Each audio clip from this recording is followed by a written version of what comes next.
Tzantza o cabeza reducida. Es la práctica del pueblo shuar de reducir cabezas.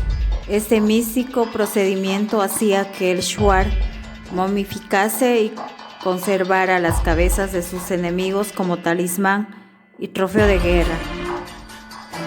El proceso para crear una cabeza reducida o tzantza consta de varias etapas. El jefe de la tribu shuar utiliza su etzemat y lo introduce por la boca y el cuello de la cabeza cortada. Luego se lo amarra y huye rápidamente. Se comienza realizando un corte cerca de la clavícula, detrás de la cabeza, y cuidadosamente se separa la piel del cráneo. Posteriormente se realiza una incisión en la parte superior del cuello y la piel.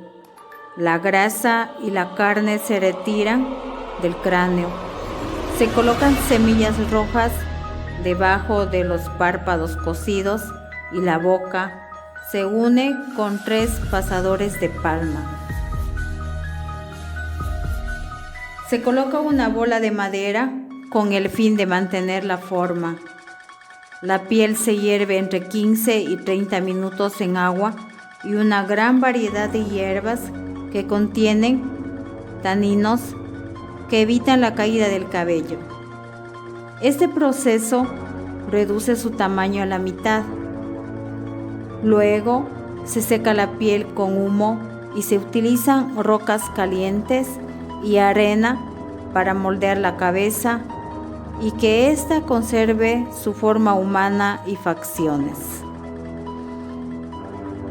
Una vez seca, se da vuelta a la piel y todo vestigio de carne se elimina con un cuchillo. Para prevenir posibles olores y evitar la degradación, se cose la parte posterior donde se realizó el corte. Se secan los labios con un machete caliente al rojo vivo y se clavan 3 espinas de chonta y se amarran con cuerdas. Para finalizar, se tiñe la piel con ceniza de carbón y se añaden granos decorativos.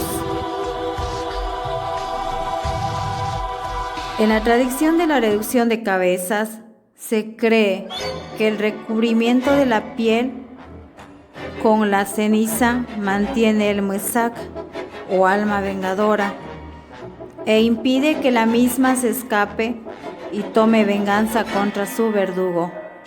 Las cabezas reducidas se caracterizan por su prognatismo mandibular, distorsión y contracción de los laterales de la frente, los cuales son resultados de la retracción.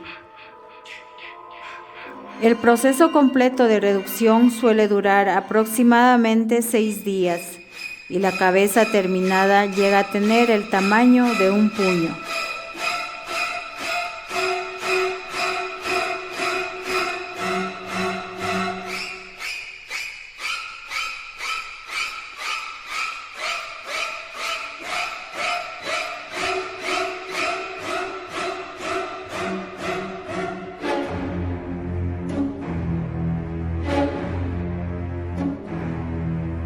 Que se tomaba el espíritu de este y se lo obligaba a servir al reductor,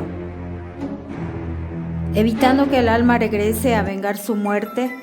Servía también como instrumento intimidante para enemigos y como trofeo de guerra para ser exhibido con orgullo por el vencedor. Los shuar creían que la existencia de 3 espíritus fundamentales: Wakani, innato del ser humano, por lo que sobrevive a su muerte. Arutam, literalmente visión o poder, protege a los humanos de una muerte violenta. Mwesak, espíritu vengativo, emerge cuando una persona portadora del espíritu Arutam es asesinada. Esta práctica se realizaba para bloquear los poderes de este último espíritu. Los propietarios de los trofeos no los guardaban durante mucho tiempo, Muchas cabezas se utilizaron posteriormente en las ceremonias religiosas y las fiestas que celebraban las victorias de las tribus.